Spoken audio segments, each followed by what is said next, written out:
Muy buenos días y buenas tardes a mis amigos del canal La Antorcha Profética. Hoy estamos compartiendo con ustedes un tema importantísimo acerca de la justificación por la fe, el mensaje de 1888. Así que no se parte, vamos con la introducción del canal y luego vamos entonces con el tema.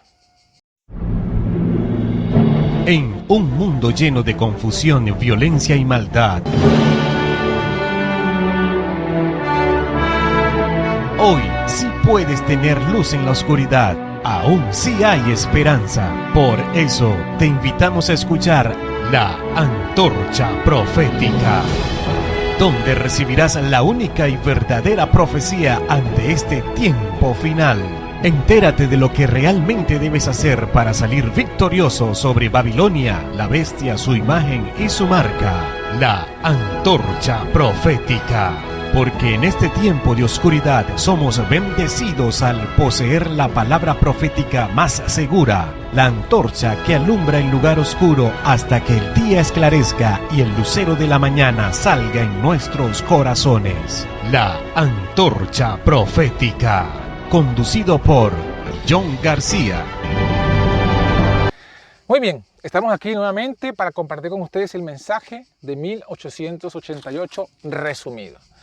Esto a consecuencia de las múltiples peticiones que me han hecho del video, de la imagen que mandé el día de ayer, donde resumíamos el mensaje predicado por Waggoner y Jones, basado específicamente en 3 o 4 versículos, y es lo que queremos hacer entonces en este estudio de hoy.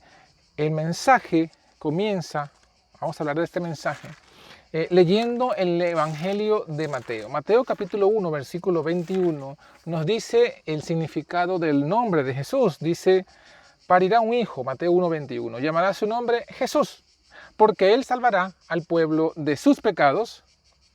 Todo esto aconteció para que se cumpliese lo que fue dicho por el Señor, por medio del profeta que dijo, he aquí la Virgen concebirá, parirá un hijo, y llamará su nombre Emmanuel, que traducido es Dios con nosotros.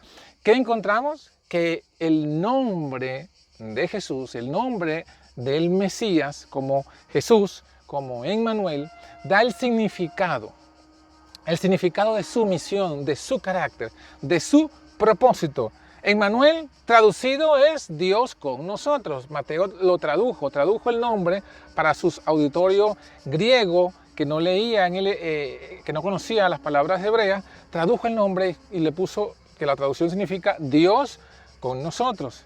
Y ese nombre es el que nos salva, es el nombre de Jesús que nos da la salvación. ¿Salvación de qué? De los pecados. Ahora, fíjense que si vamos al libro de Juan, el Evangelio de Juan, capítulo 1, en el versículo 12 nos dice, a todos los que le recibieron, es decir, a los que creen en su nombre, les dio el poder, la potestad de ser hechos hijos de Dios.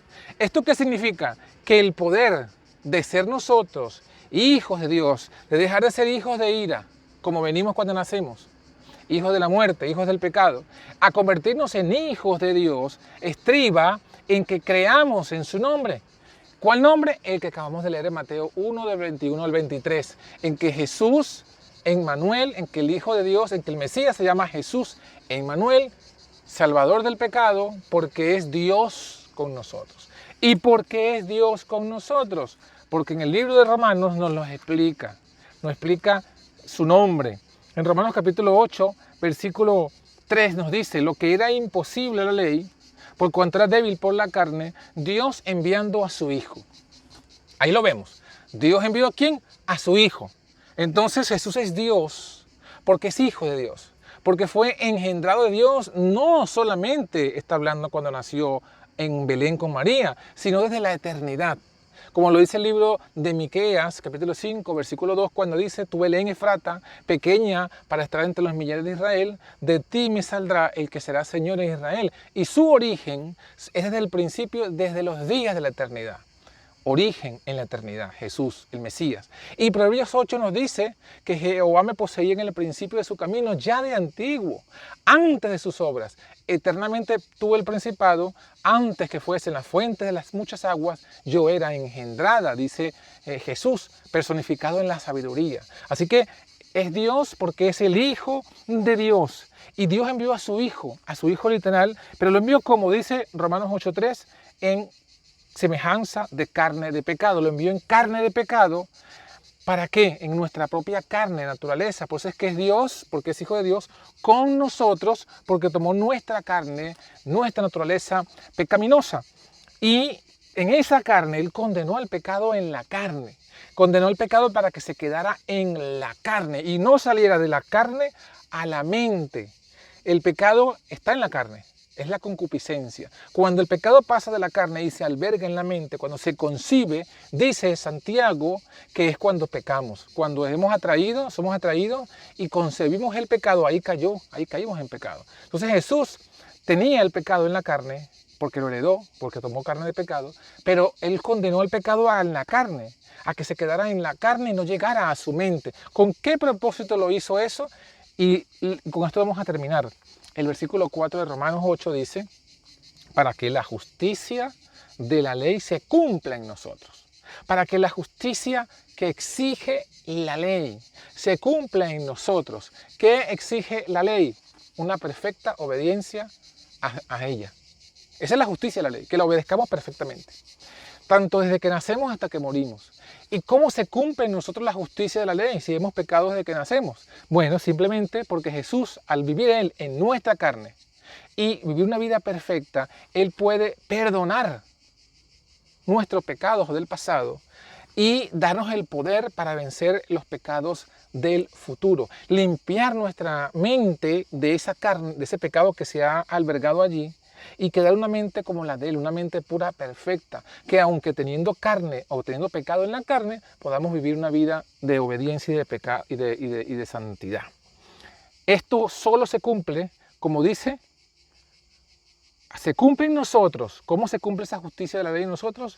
Si no andamos conforme a la carne, sino conforme al Espíritu. Es decir, si nosotros vivimos bajo el Espíritu de Cristo. Si nosotros andamos conforme al Espíritu de Cristo, si el Espíritu de Cristo está en nosotros y vive en nosotros, si Cristo mismo, por su Espíritu, vive en nosotros, entonces así se cumplirá esa justicia, porque estando Cristo en nosotros por su Espíritu, su justicia nos cubre el pasado, nos libera en el presente y nos da el poder para el futuro. Este es el mensaje de la justificación por la fe. El mensaje que predicaron Wagner y Jones, que Cristo es Dios, que se hizo nosotros, que cumplió su justicia en su carne de pecado, para que ahora Él en nosotros, por su Espíritu, podamos vivir una vida también de obediencia a la ley. ¿Cómo lo haremos? Si recibimos el Espíritu de Cristo. ¿Cómo recibimos el Espíritu de Cristo? Si creemos en su nombre, si creemos lo que Él es, lo que Él dijo que era. Él dijo que era Dios con nosotros. Que el Señor te bendiga y que este breve resumen sirva para inspirarte e iluminarte a estudiar más. Tenemos más información sobre esto. Así que si nos escribes a los números que están aquí en pantalla, te podemos enviar libros, folletos que explican en más detalle esa maravillosa verdad de Emmanuel, de Dios con nosotros. Que Dios te bendiga.